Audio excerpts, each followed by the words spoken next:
Radio Publique Africaine.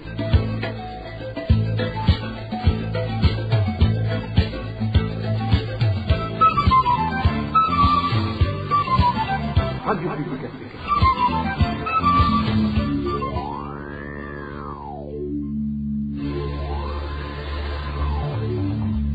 C'est le moment de suivre le journal parlé en français. À la présentation, Inès Gakiza. C'est un plaisir de vous retrouver, fidèles de la RPA. Bonsoir ou bonjour, bienvenue à cette édition du 17 octobre 2024, dont voici le sommaire.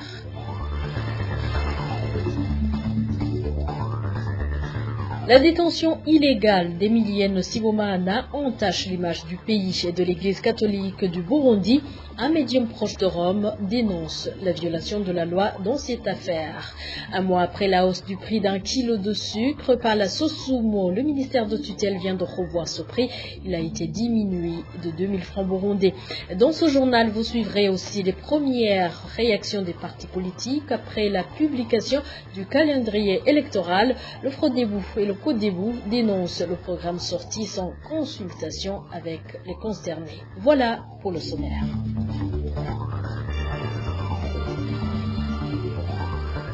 Encore une fois, bienvenue. Commençons par la page sécurité. Un habitant de la zone Rugari, colline Gatongati, en commune et province Muyinga, est mort ce mercredi, fusillé par une policière dans un bistrot. Cependant, l'auteur de ce crime est aussi en état critique suite au coup violent que lui a asséné la population en colère. Le point avec Nadej Ilakodze. Mbarushimana Zamburi est le nom de cet homme qui a été tué par balle ce mercredi en commune Muyinga, tiré par une policière surnommée Inawareta. Les informations fournies par les habitants de la zone Rugari font savoir que tout a commencé entre 16h et 17h quand la policière Inawareta, munie d'un fusil et accompagnée de 2 autres policiers, se sont rendus dans le bistrot d'un certain Muduna pour y effectuer une fouille, car ce dernier vend une boisson prohibée appelée Kanyanga, mais ce dernier les a empêchés d'y entrer. Notre source en zone Rugari indique qu'ils ne se sont pas convenus sur le pot de vin à payer, et c'est là que la policière a tiré sur Muduna, le propriétaire de ce bistrot, et la balle a plutôt touché Mbarushimana Zamburi, qui est mort sur le champ. Dans le bistrot chez Muduna, les policiers savaient qu'il vendait la boisson prohibée appelée Kanyanga et ils venaient voir s'il y en avait. Et souvent, quand ils viennent effectuer ce genre de fouilles, les propriétaires des bistrots donnent à ces policiers de l'argent. Alors, il se pourrait que le propriétaire du bistrot ne s'est pas entendu avec la policière sur cela et il a mis dehors la policière qui a par la suite tiré sur lui, mais la balle a atteint Zamburi qui est mort. Quand les habitants ont vu que Mbarushimana Zamburi vient de mourir, ils se sont jetés sur la policière Ninawareta, lui ont pris le fusil et lui ont passé à tabac, la laissant dans un état critique. Actuellement, elle est en train de recevoir des soins à l'hôpital de Muyinga. À ce moment-là, les 2 autres policiers s'étaient déjà enfuis. Les habitants racontent aussi que ce n'est pas la première fois que cette policière tire une balle sur une personne.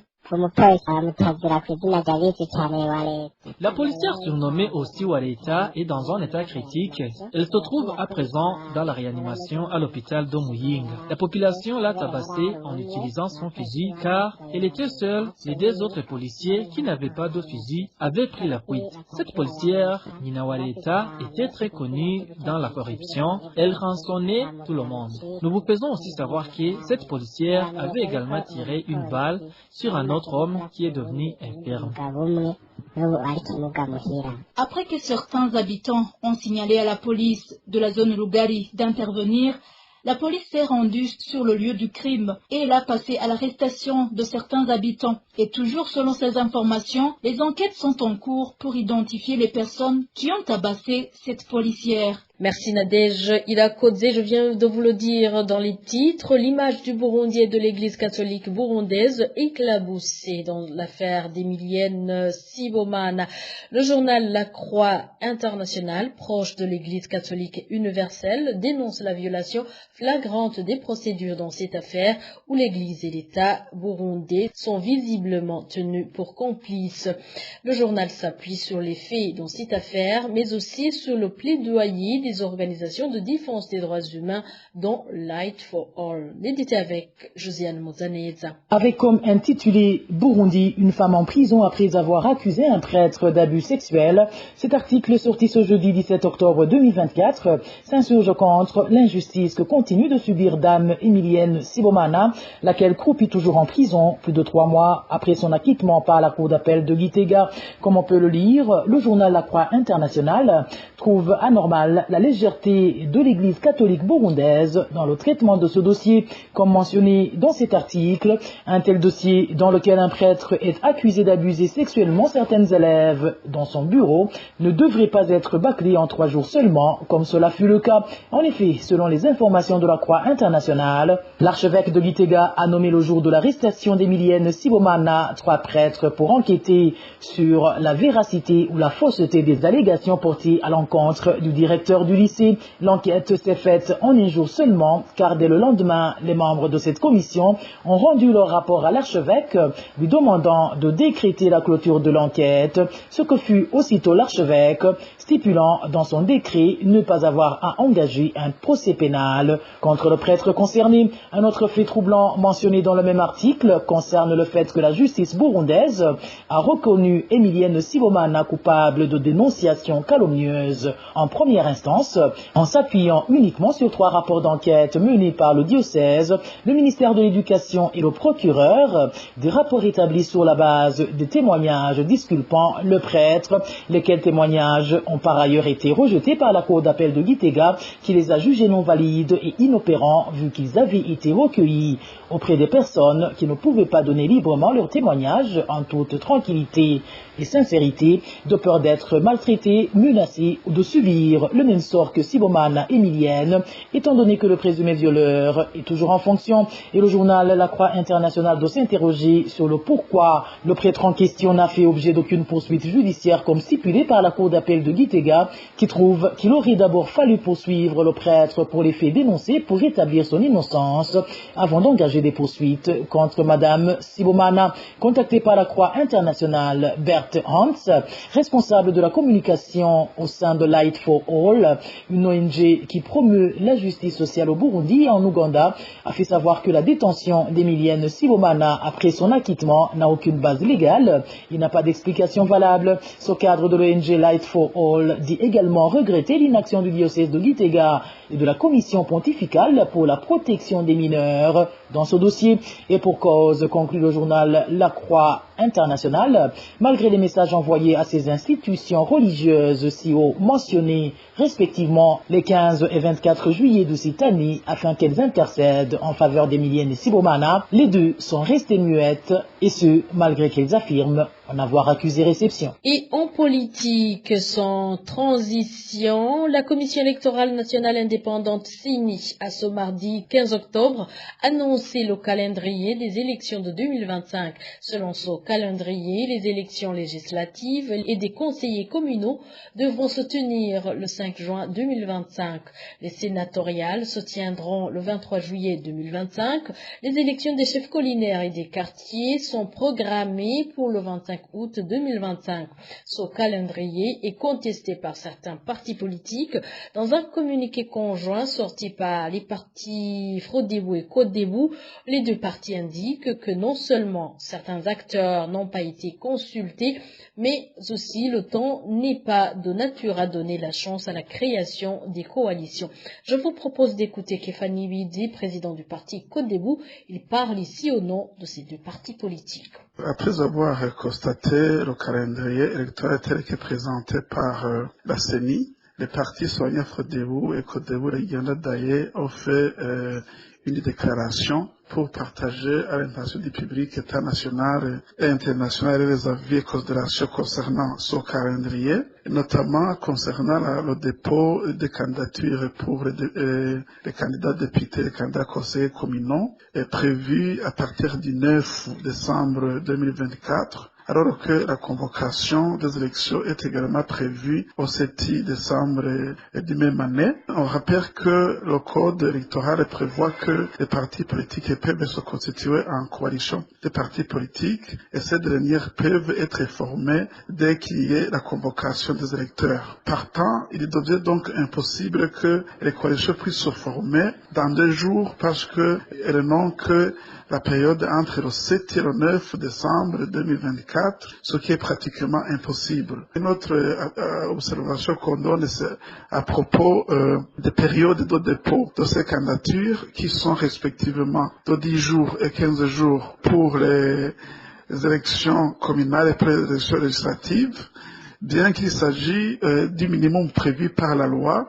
Et ces périodes restent toujours irréalistes. C'est pour cette raison que nous proposons et qu'il faut encore majorer de 7 jours afin que les candidats puissent chercher librement les documents nécessaires. On dirait également que nous devrions être consultés dans la confection du calendrier électoral, mais nous sommes partis là-bas et nous avons été informés par un calendrier tout fait, alors que nous croyons qu'il s'agissait d'une séance de consultation. Donc, nous demanderions à la CENI de prolonger d'au moins 60 jours calendrier la période de dépôt, donc la période entre la convocation des élections et le début de dépôt des candidatures afin de favoriser les partis politiques qui souhaitent s'organiser en coalition, mais aussi on aimerait que les étapes suivantes passent par une consultation afin d'éviter d'éventuels désagréments. La CENI avait réuni le 15 de ce mois à Bujumbura ses partenaires électoraux et des leaders des partis politiques avec pour objectif la présentation du répertoire national des centres d'inscription des électeurs,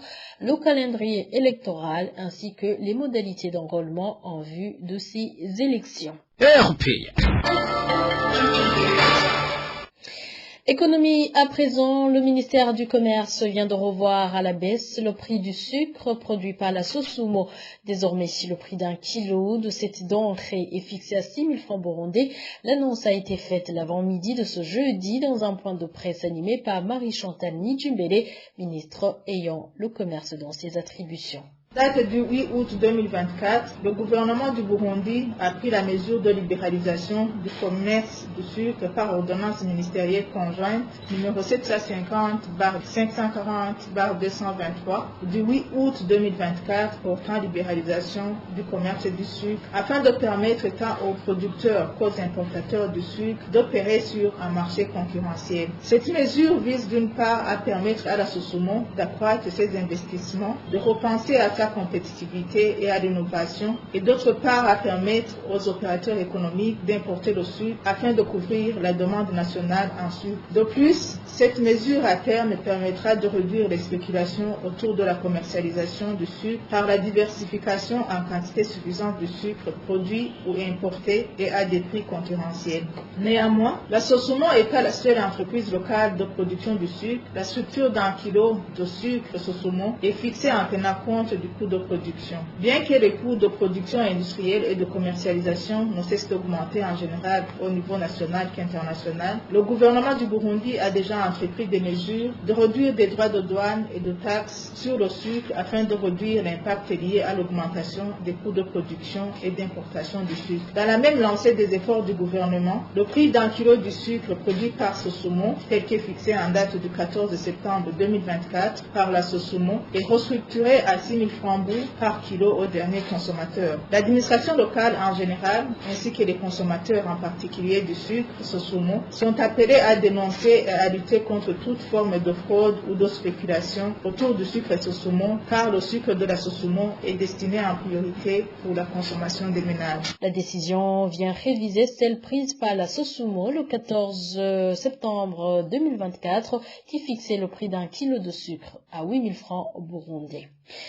Les commerçants de la commune Buganda, province Cibitoke, indiquent qu'ils font face à la rareté des billets de 100 francs burundais, ce qui devient difficile pour ces derniers quand il s'agit de remettre l'argent qui reste aux clients. Ces vendeurs parlent de pertes encaissées car certains clients préfèrent rentrer sans rien acheter au lieu de laisser le reste de leur argent. Les détails avec le vice Nyonzima.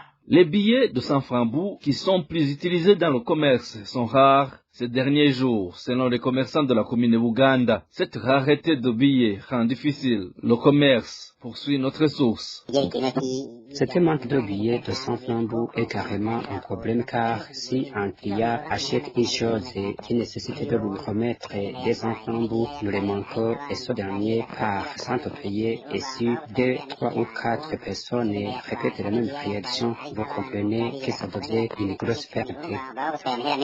Selon ces commerçants, la rareté des billets de 100 francs bout les pousse dans la perte. Un citoyen qui vient d'acheter quelque chose peut perdre, tout comme moi, je peux perdre, car s'il achète une chose à 700 francs bout, dans ce cas, je dois lui remettre 300 francs bout et je manque ces 300. Les conséquences sont liées au fait que tous nous perdons. Les conséquences touchent tous parce qu'il y a un manque de billets de 100 francs bout. Les billets de 100 francs bout toujours en circulation dans le commerce sont presque inutilisables et les clients refusent de les prendre quelquefois. Ils demandent au gouvernement de faire en sorte que ces billets de 100 francs soient de nouveau disponibles comme d'habitude. Merci Clovis Nyonzima. Restons toujours dans cette province de Cibitoke où des agents du district sanitaire Cibitoke se lamentent que le chef de ce district, Egide Ndayishimiye, semble ignorer ses responsabilités. L'une des illustrations données par ces agents est le fait qu'il peut passer une longue période sans faire de supervision des activités au niveau des centres de santé, alors que cela fait partie de ses missions prioritaires qu'il devait mener compte tenu de son poste. Éloge Divin Remesha. Le district sanitaire de Cibitoke, composé par des centres de santé érigés au niveau des communes de Lugombo et Buganda, est souvent confronté au manque de médicaments, selon nos sources, composé en grande partie par des infirmiers. Témoignage de l'un d'entre eux.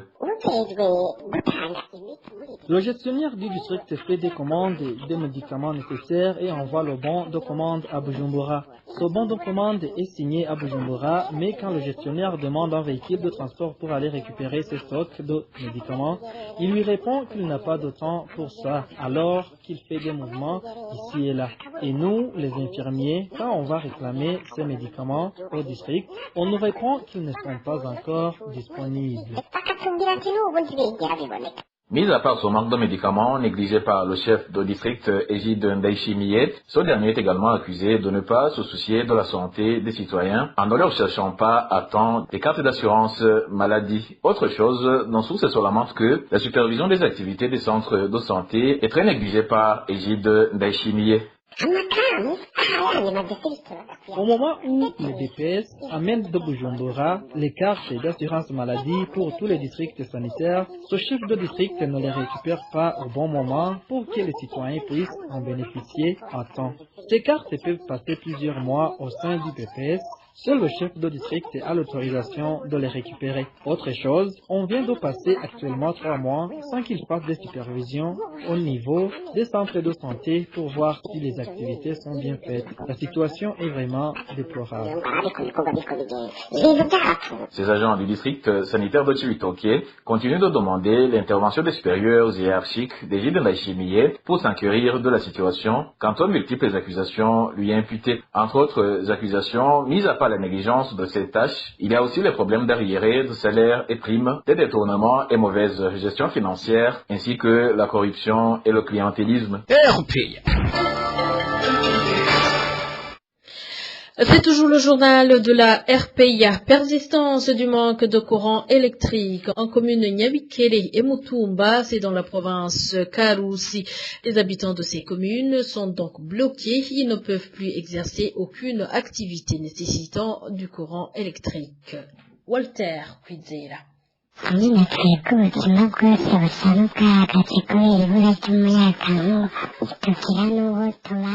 Cette voix est de l'un des habitants de la commune de Mutumba qui, désespéré, s'indigne de la suspension de toutes les activités génératrices de revenus suite au manque du courant électrique. La situation est similaire dans la commune de Nyabikere, toujours dans la province Karusi, où ça fait également 2 mois qu'ils n'ont pas le courant électrique. Un problème qui a paralysé aussi presque toutes les activités génératrices de revenus. Des activités qui faisaient vivre la plupart d'entre eux, comme le témoigne cet habitant. Le manque de courant électrique nous cause tellement de problèmes. La vie ne marche presque plus, les coiffeurs ne travaillent plus. Vous savez que le courant électrique nous aide tellement, mais par exemple, actuellement, même nos téléphones sont souvent déchargés. Nous sommes incapables d'obtenir de la farine pour la nourriture, car les moulins ne fonctionnent plus. Ceux qui vendent du lait ont déjà abandonné leur métier. C'est vraiment un sérieux problème et nous ne savons plus quoi faire, car ça dépasse notre compréhension. L'un des éléments qui choque le plus ces habitants de Mutumba et Nyabikere, alimentés en électricité par un barrage érigé à Nyabikere, c'est l'inaction des responsables du service de l'hydraulique. Nos sources indiquent que ces responsables ne leur font savoir seulement quelle est la nature de la panne. Ça fait 2 mois que nous n'avons pas de courant électrique. Ils nous disent que c'est une pièce du barrage qui est tombée en panne car nous utilisons le courant en provenance de l'hydraulique. Mais le sérieux problème que nous avons, c'est le fait que cette panne se répète souvent et 6 mois ne peuvent pas passer sans qu'elle ne surgisse de nouveau. Et pire encore, si de telles pannes surviennent, plusieurs mois peuvent passer avant d'être résolus. La rédaction de la RPA n'a pas encore pu joindre les responsables du barrage de Nyabikere, de même que les autorités locales pour recueillir leurs réactions. Et de Karuzi, rendons-nous à Muyinga où l'on signale un manque criant de boissons Brarodi, exactement en commune Butihinda. Cette situation favorise le désordre dans la fixation des prix. Chaque vendeur de boissons fixe les prix comme bon lui semble. Eric Nyondima. Trouver du boisson Brarodi dans différentes localités de la commune Butihinda, province Muyinga, relève d'un parcours du combattant. Et en cas de disponibilité de ces boissons, les commerçants en fixent les prix comme ils le veulent. Pour certaines boissons, ils n'hésitaient pas à élever les prix jusqu'à plus de 2000 francs par bouteille. Si on achète un casier d'Amster à 60 000 francs, le prix d'une bouteille revient à 5 000 francs. Alors, pour le détaillant, on sous-entend qu'ils sont obligés de vendre une bouteille à 6 000 francs, les autres 7 ou 8 000 francs pour qu'ils obtiennent un bénéfice variable entre 24 et 36 000 par caisse. C'est normal si l'on considère le coût du trajet Bujumbura Muyinga. Certains commerçants indiquent qu'ils fixent les prix de ces boissons selon le prix d'achat. Ce qui est étonnant, selon certains commerçants, c'est le fait qu'ils en consomment comme si c'était la dernière chance de voir de telles boissons. La fois passée, l'administration a incarcéré quelques-uns pour le non-respect du prix officiel qui est de 3 500 francs pour l'Amster et 2 500 pour le Primus. Mais il continue avec les habitudes de violer les prix officiels de ces boissons comme d'habitude, aussi bien pour les grossistes que pour les détaillants. Chacun voudrait fixer le prix qui l'avantage. La commune de Butihinda a 4 méga SST, 3 en zone Kamaramagambo et 1 en zone Buvumbi. La rédaction de la RPA n'a pas encore pu joindre Dikomasao Gilbert, administrateur de la commune Butihinda. Retour à Bujumbura pour parler du manque de toilettes publiques dans le centre-ville de la capitale économique qui reste une grande préoccupation. Certains gens se soulagent derrière l'immeuble abritant le palais des arts et de la culture, d'autres contre les murs des maisons, une situation qui indispose les citadins prestant dans les parages ou qui fréquentent l'endroit. Ils craignent d'attraper des maladies des mains sales. Emmanuel Niyongeko. Certains habitants de la mairie de Bujumbura se lamentent à cause du manque de toilettes publiques observé au centre-ville de cette capitale économique. Nos sources parmi ceux qui restent dans la ville de Bujumbura indiquent que quelques galeries possèdent des toilettes, mais qu'elles sont utilisées par une très petite minorité de gens. Ces sources ajoutent qu'il y a ceux qui se soulagent à côté de l'immeuble abritant le palais des arts et d'autres maisons. Les histoires de toilettes érigées dans les galeries sont connues par ceux qui travaillent dans ces galeries seulement. Et sont d'autres. Quant aux passagers, ils se soulagent contre le mur des maisons publiques, par exemple, derrière le palais des arts, non-loué de l'endroit du Bata. Des enfants de la rue se pointent et se déchargent derrière cet immeuble. Ils n'ont pas d'autre choix car il n'y a pas de toilettes publiques. Notre source d'information fait savoir également que la situation est semblable au stade FFB. Au stade FFB, côté sud, rien n'a changé. La partie nord est en cours de réhabilitation, sinon dans la partie de derrière, qui est proche de l'immeuble de l'INSS et de l'église de Témoins de Jéhovah, la situation était identique. À ce propos, la rédaction de la RPA n'a pas pu joindre Jimmy Hatungimana, maire de la ville de Bujumbura, pour recueillir sa réaction. Merci Emmanuel Niungeko Sport pour clore cette édition. Le club Urunani du Burundi remporte victoire sur victoire. Il vient d'écraser l'équipe Beauvallon Heat Basketball du Seychelles sur un score de 3 chiffres, 112 contre 43, ce qui ramène à 2 le nombre de matchs gagnés en 2 matchs également. Le premier match ayant opposé hier le club Urunani au JKT de la Tanzanie, s'étant soldé sur un score de 83 à 60. Le club Urunani jouera son 3e match contre le club Nairobi City Thunder du Kenya ce vendredi à 18h, heure de Bujumbura. Et voilà, c'est par ici que nous mettons point final à cette édition. Merci à vous tous qui nous avez prêté une oreille attentive. Au micro, vous étiez avec Inès Gakiza. Excellent moment chez vous.